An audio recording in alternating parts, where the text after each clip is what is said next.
गांव जुआ के प्रांगण में बैठी मेरे पिता तुल्य बुजुर्ग नौजवान साथी और आवाज सुन रही मेरी मातर शक्तियां, आप सभी के चरणों में आपके बेटे आपके बच्चे हर्ष शिकारा की हाथ जोड़कर राम राम। एक एक बात 1 लाख रुपए की होगी।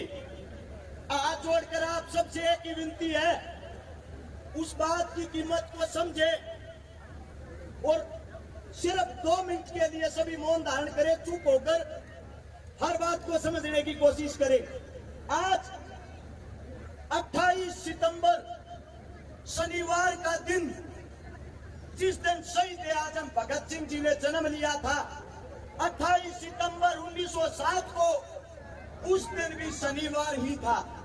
आज के दिन सुबह के टाइम 9 बजे, बेटा चुप हो जाओ, सारे पिटोगे। आज के दिन सुबह के टाइम 9 बजे सरदार किशन सिंह, उनके एक सपुत्र हुआ जिसका नाम था भगत सिंह। भगत सिंह का नाम भगत सिंह क्यों रखा गया? जिस दिन भगत सिंह का जन्म हुआ उसका काका और उसका पिता दोनों जेल के अंदर थे। भगत सिंह के जन्म लेते ही दोनों की जमानत हो गई थी, दोनों जेल से बाहर आए थे। तो उसकी दादी ने लाड चाव में रखा था, मेरा पुत्र बड़ा भागा वाला है, भागा वाला से भगत नाम रखा गया। अब सब ये तो जानते हैं भगत सिंह ने हमारे लिए कुर्बानी दी थी, जेल गया था, फांसी के फंदे पर झूला था, लेकिन भगत सिंह था कौन, ये बात बहुत कम आदमी जानते हैं।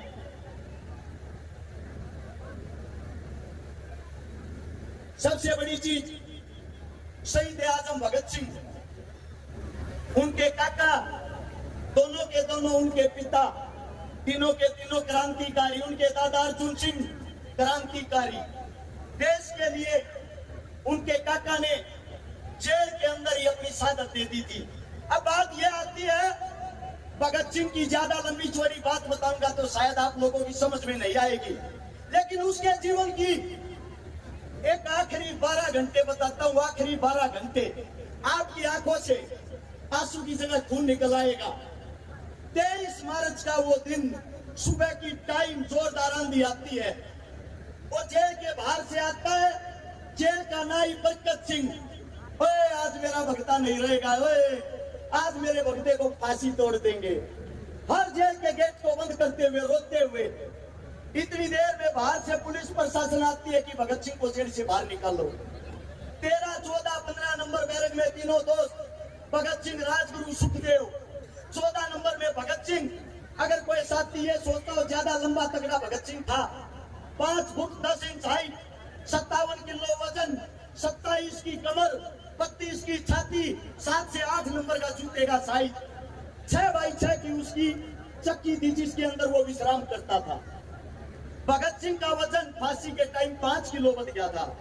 भगत सिंह को फांसी के लिए बाहर निकालते हैं और बाहर निकालकर जब फंदे की तरफ लेके जाते हैं, वो टाइम था शाम के 7:30 बजे का। भगत सिंह को फंदे पर लेकर गए, तीनों दोस्त एक साथ खड़े हैं। अंग्रेज पूछते हैं कोई आखिरी ख्वाहिश? शहीद आजम कहता है तुम जैसे कुत्तों को देश से बाहर निकालना। अंग्रेज कहते हैं इससे दूसरी कोई ख्वाहिश? भगत सिंह कहता है एक बारी तीनों दोस्त गले मिलना चाहते हैं। तीनों दोस्तों के हाथ खोल दिए जाते हैं, तीनों गले मिलते हैं। गले मिलते ही बड़े खुश होते हैं, बड़े हंसते हैं और मुस्कुराते हुए कहते हैं मेरे दोस्तों अगले जन्म में फिर मिलेंगे। तीनों फांसी के फंदे को चूमते हैं। वो तीनों जब फांसी के फंदे को चूमते हैं, 7:30 से लेकर 7:33 पर उनको फांसी तोड़ दिया जाता है।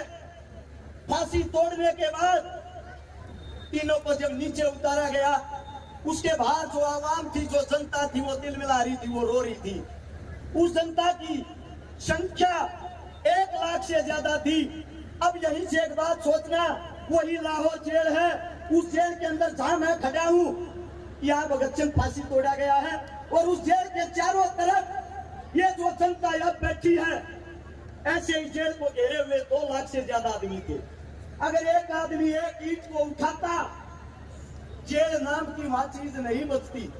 उन्हीं के अंदर जेल के बाहर एक बोगा भंगी खड़ा था, बोगा वाल्मीकि जिसका नाम था, और भगत सिंह से जिसने ये बोला था, ओए भगते तेरे को आखिरी रोटी अपने हाथ की खुआऊंगा रे। जो बोगा वाल्मीकि था वो भगत सिंह की जेल की सफाई करता था।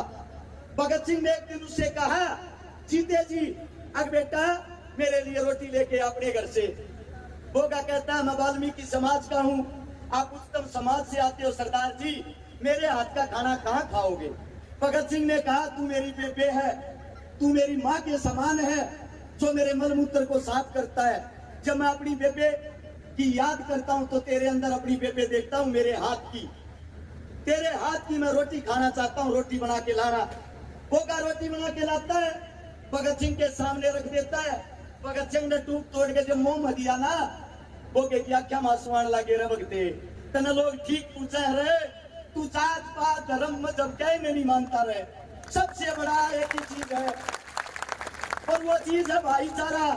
उसी को कैसे भगत सिंह ने कमेंट किया था कि जब भगता फांसी टूटेगा आखिरी रोटी तेरे हाथ की खागा।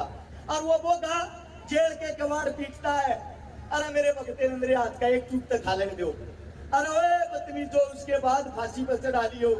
बाहर बोगा रोन लग गया, परिवार रोन लग गया, और अंदर जिनको फांसी तोड़ी गई उन्होंने देखा कि जेल के अंदर अगर सारी जनता भाग आई कहीं जेल को ना तोड़ दे, इसीलिए ट्रक मंगवाया गया। एक ट्रक के अंदर भगत सिंह, राजगुरु, सुखदेव को जिनको लेटा कर उनके कुल्हाड़ी से पोटे पोटे किए गए और फिर एक बोरी के अंदर उनकी लाश को डाला।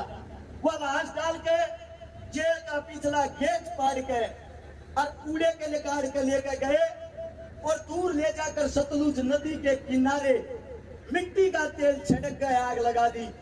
जब इस बात का पता लगता है हिंदुस्तानियों को, वहां भागते हैं, उन लाशों को बचाते हैं, उन लाशों को बचा के लेके सुबह के टाइम उनका अंतिम संस्कार करते हैं। अपने हिंदुस्तान के अंदर उस टाइम भी एक कमी थी, आज भी एक कमी है। जब वो शहीद हो गए, उनकी लाश का अंतिम संस्कार करने के लिए 5 लाख आदमी एकत्रित हुए थे और भगत सिंह कहता था अगर जिंदा रहते हुए 5 लाख आदमी एकत्रित हो गए, हिंदुस्तान को आजाद करा दूंगा। आज भी इस देश को भगत सिंह की जरूरत है। आज भी इस देश के हालात बताता हूँ, शेर टंगे थे फांसी पे और गिद्दड़ बन के राजा, एक क्रांति की और जरूरत है। सुनता हो तो भगत सिंह उल्टा आ जा। आप लोगों के बीच में आज एक बात बताता हूँ, भगत सिंह की माँ ने कहा था, ये बेटा तू उल्टा भी आवेगा कि ना आवे। भगत सिंह ने कही तेरी माँ आऊंगा, पहला पछाड़ूंगी क्यों पर, पहला जो हक के लिए, जुल्म के लिए, किसानों के लिए, जवानों के लिए जो लड़ता दिखाई दे, उसी के अंदर सोच लेना तेरा बेटा भगत सिंह है। आज भी आप लोग उन पार्टियों के गुलाम हो रहे हो, बताते हुए शर्म आती है। चुआ गांव में ये प्रोग्राम चुआ गांव की तरफ से कराया गया है। शहीद आजम भगत सिंह का यहाँ जन्मदिन मनाया गया है और कांग्रेस और बीजेपी पार्टी वाले फोन कर अपने कार्यकर्ताओं को बोल रहे हैं कि अरेस्ट चकारा के प्रोग्राम में एक भी आदमी नहीं जाना चाहिए।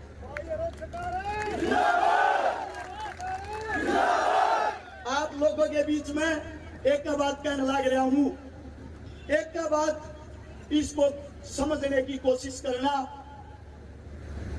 तारा छोरा भगत सिंह ने दोबारा जिंदा करना चाहा है, वह लड़ाई दोबारा लड़ना चाहा है। एक हफ्ता अपने बालक का साथ दे दो, 1000 भगत सिंह बना दूंगा, गारंटी है।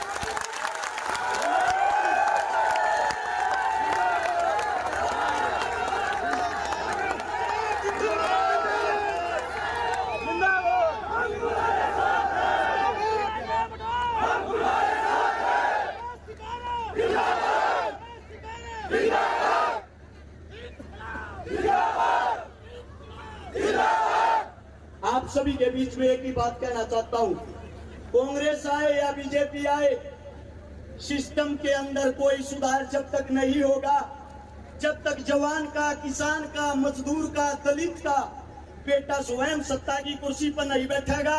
एक बात आप लोगों के बीच में कहता हूँ, जईब की बार हमने गवाना जीत लिया, अगली बार सारे गरीबा के बड़का में कुर्सियां पर बैठाऊंगा और हरियाणा जीत कर दिखाऊंगे।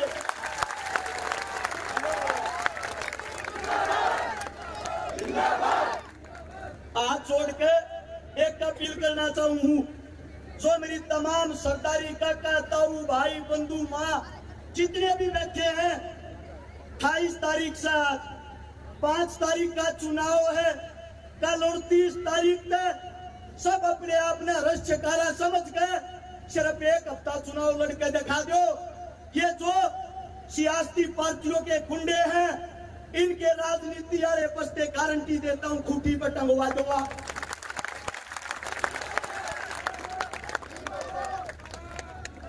तारा बेटा हाथ जोड़कर धरते एक विनती करने लग रहा है, जो लड़ाई शहीद आजम भगत सिंह, राजगुरु, सुखदेव, चंद्रशेखर आजाद जी आधी अधूरी छोड़ के गए थे, 8 तारीख को अगर तुम्हारा बच्चा विजयी घोषित हुआ, 9 तारीख को वह लड़ाई दोबारा शुरू कर जाएंगे।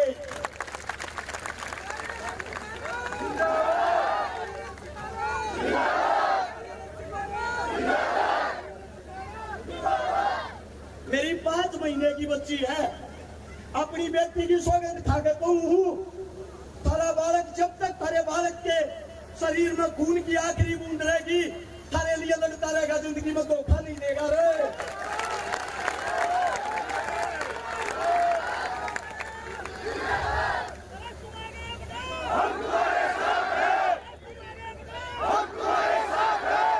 तारा बालक पैसे तब होता हो सका है, लड़ाई चलते किसी नेता मंत्री तब होता नहीं सर, तम गैर खड़े हो लो, सारे नेता मंत्री की कड़कड़े का कार्य दूंगा, गारंटी है।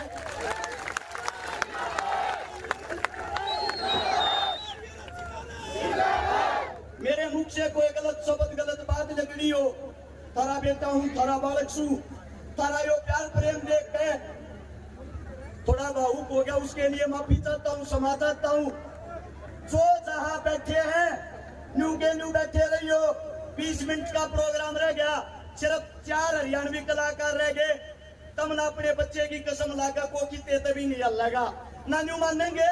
चुआ गांव में गए थे, हमारे सम्मान नहीं मिला।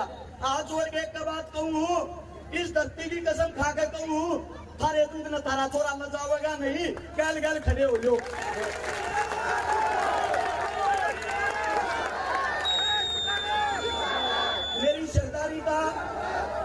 मेरी सरदारी का धन्यवाद है। और एक आवाज एक साथ ऊपर बैठे भगत सिंह ने सुननी चाहिए, जो उनके आखिरी शब्द थे इंकलाब जिंदाबाद। मैं बोलूंगा इंकलाब और आप सब एक साथ बोलोगे जिंदाबाद। तैयार हो?